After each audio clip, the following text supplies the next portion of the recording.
Rosemary Andrea Ware Furman's beginnings are a mystery. An orphan with no family history, there exist no photographs of her as a young woman. She graduated from a teacher's college at the age of 18, but found her career as a courtroom stenographer. Whatever brought Furman from New York to Jacksonville in 1962, we will never know. But those without access to the court should never forget her.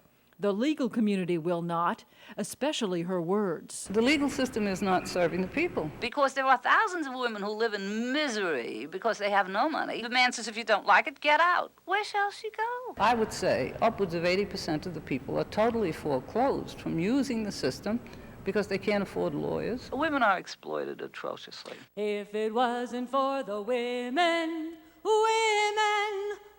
would not be living, we would not be. What fueled Furman's passion was the women's movement.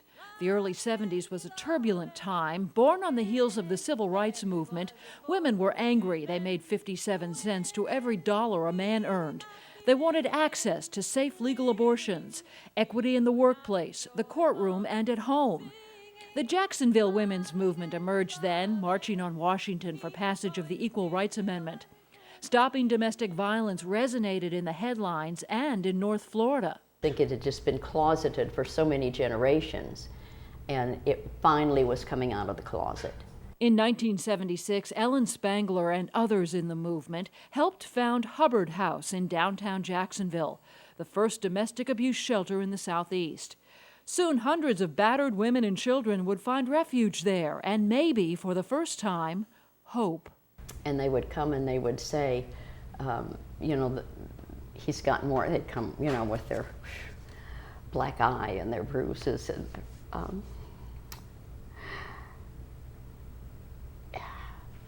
And they couldn't get out. And they'd said they'd even called the police, and the police came and then would side with the husband and say, what was she doing that made you so mad, and say, if you behave yourself and leave. And feminist Rosemary Furman found her niche. Years earlier, she had opened Northside Secretarial Service.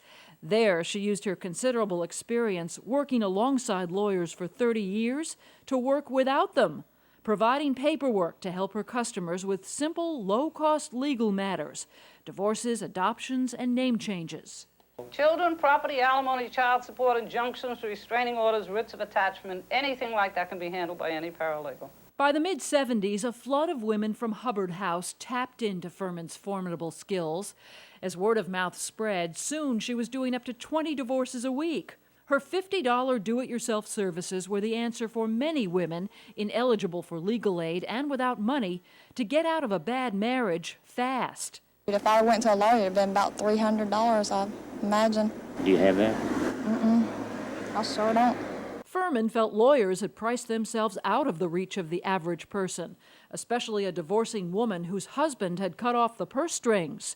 And no money meant no access to the people's courts. These courts belong to the people. She owns that court down there. Her taxes support that court. Her taxes are paying the salary of the clerks of the court, and yet they can't even answer a question. Why don't they make standard forms in the courthouse and do this for this lady? Why, if you wish to take a child into your heart and put the shoes on the feet, the food in the stomach, the roof over the head of a child, why should you have to pay a lawyer? There is no point in that. Furman would ask questions and then type in her customer's response.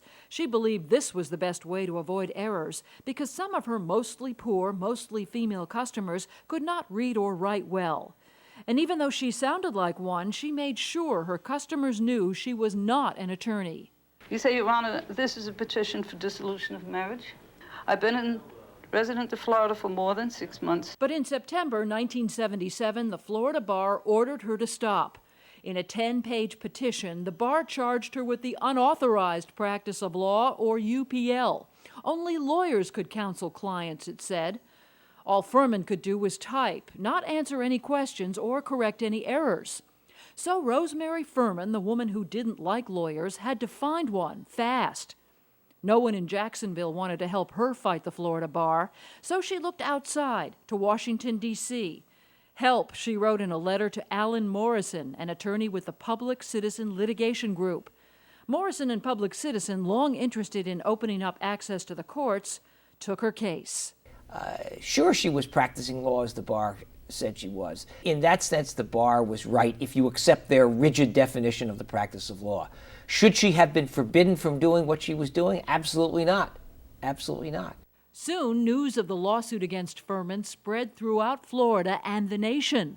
There wasn't a lawyer in Jacksonville who didn't have an opinion about Rosemary Furman, particularly those who say they had to clean up her cases. And besides the element of child support, there's health insurance, there's life insurance, there are a number of considerations that should be written into divorce decrees that are lacking in some of Rosemary Furman's divorce decrees. Could a woman going through a divorce do better with an attorney? Jillian Ticehurst didn't think so. She was 25 with a young daughter when she got help from Furman with her divorce from husband Rick. We didn't have any assets or resources that I could have done better by. My main concern was my daughter, but as I said, my husband wasn't contesting custody, so it wasn't an issue. I don't know what else a lawyer would have done. And the majority of Furman's customers didn't have assets either. Ellen Spangler should know. She worked alongside Rosemary at the Secretarial Service in the 1970s. What women wanted was information, and information from Rosemary meant access to the courts and empowerment. And she was so strong and came on so strong. In some ways, I think in that role it was excellent because she role modeled. If I can do it, you can do it.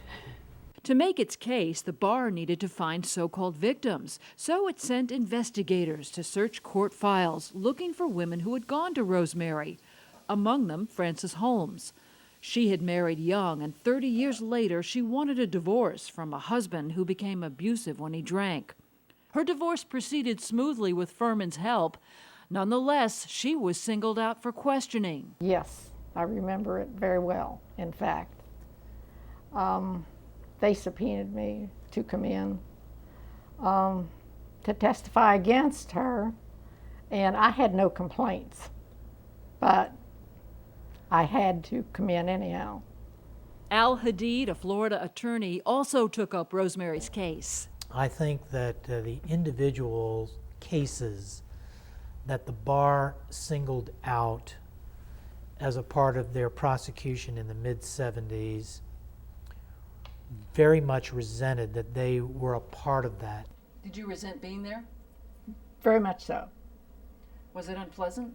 Very, very unpleasant. Do you remember anything about it that was unpleasant? Their questions. And the way they put the question to you, they had a certain way they wanted you to answer it, and if you didn't answer it that way, they weren't happy with you. And you could tell. In the end, it didn't matter whose side Holmes was on. The landmark decision came May 10, 1979. Rosemary Furman, not a lawyer, was guilty of the unlicensed practice of law for helping Holmes and others. By doing more than just typing, by having any conversation with clients, that was work for licensed lawyers, even though no one was found to have been harmed by her advice. And worse, the bar says it's better that people don't get these services than they get them from somebody who may be not a lawyer, but may know and probably does know a lot more about some of these things than some lawyers do. People cannot be denied access to justice. That was the basis of Morrison's appeal to the U.S. Supreme Court. And with that right comes the right to use paralegals like Ms. Furman, he argued.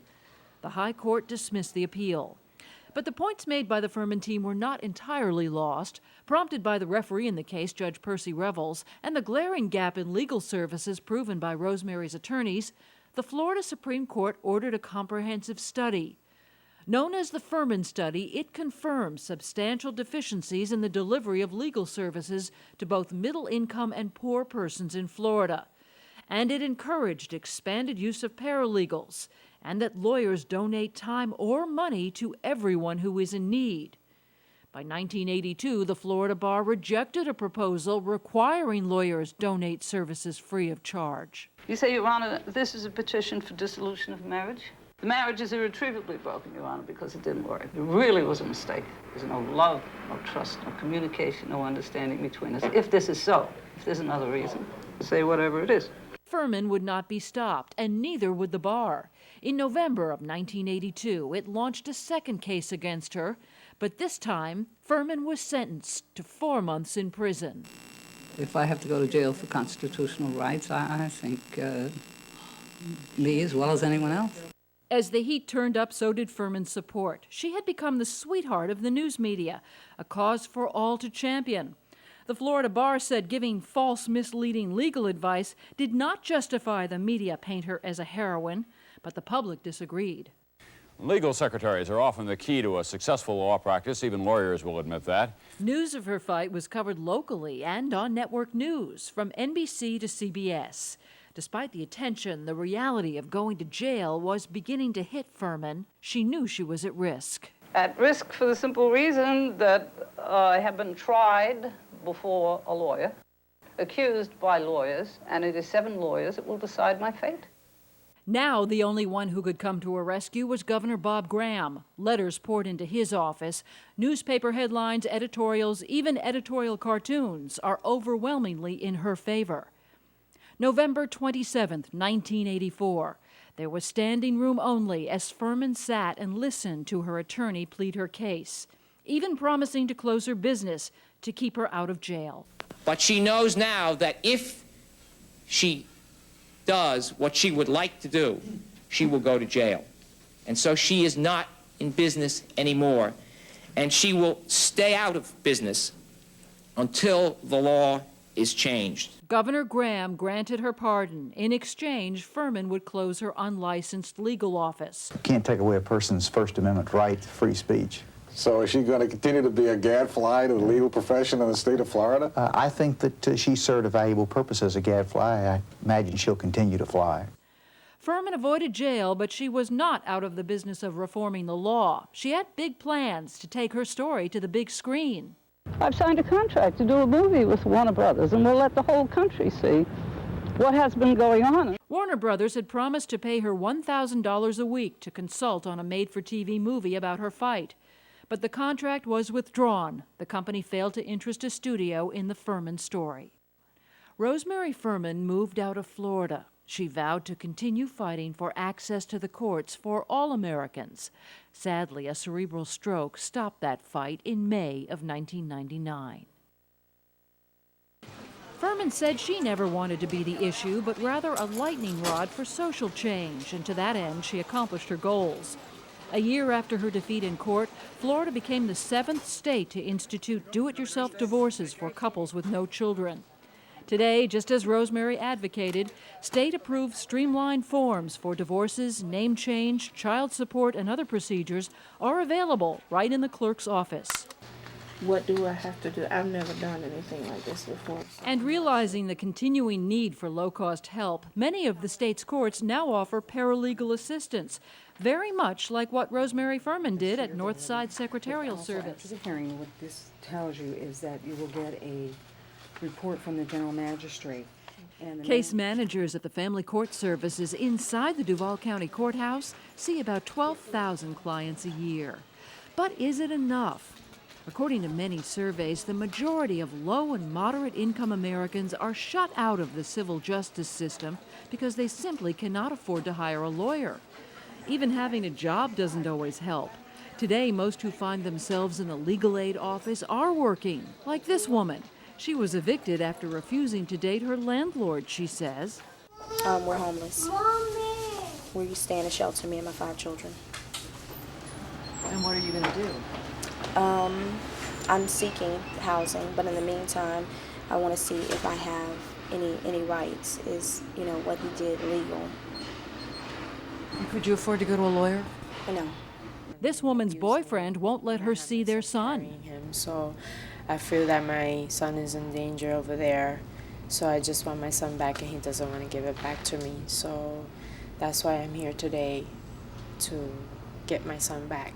Michael Figgins is the executive director of Jacksonville Area Legal Aid. Legal aid clients are not your classical welfare people anymore, because hardly anyone gets welfare anymore, because no one can live on welfare. So almost, I'd say 75–80% of the clients here, unless they're elderly or disabled, are employed or seeking employment. Stanford Law professor Deborah Rohde teaches her students about the importance of giving back legal services to the community in need.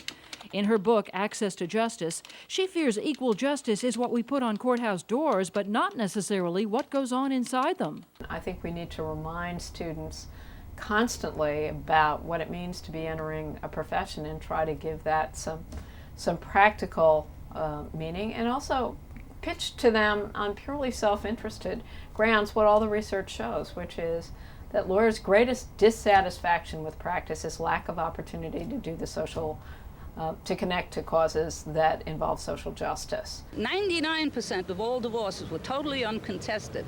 If we can take that 70% out of the court. Rosemary Furman made friends and enemies. As an advocate, she became a well-known thorn in the side of the legal community. Agree or disagree with her methods, her message made a difference. Furman brought national recognition to the fact that the courts are not always affordable to the people who pay for them, who have a right to access them, a problem that existed then, a need that continues today. The challenge then is to make access to the courts for all Americans more than just a pledge school children are taught, to make it a reality, with liberty and justice for all. I pledge allegiance. My understanding of Rosemary Furman is she was an advocate for justice. And yes, she made some mistakes, but certainly this world could use a lot more advocates for justice. Sometimes the rhetoric has to be strong, the rhetoric has to be attention-getting, the rhetoric has to cut to the bone to get that attention. I just think there should be a lot of respect for her among people like me that needed help and got it. We should all have on our tombstone that we went to jail because we helped too many people. And that's what could be said about Rosemary. I mean, that was her big problem. She couldn't stop helping people, especially battered women. For which it stands, one nation, under God, indivisible, with liberty and justice for all. If it wasn't for the women, we would not be living. We would not be joyful, singing, loving and beloved. Keep going. If it wasn't for the women, what would we do? We wouldn't have health or strength or beauty. We wouldn't have a home. We wouldn't have food if it wasn't for the work of the women. If it wasn't for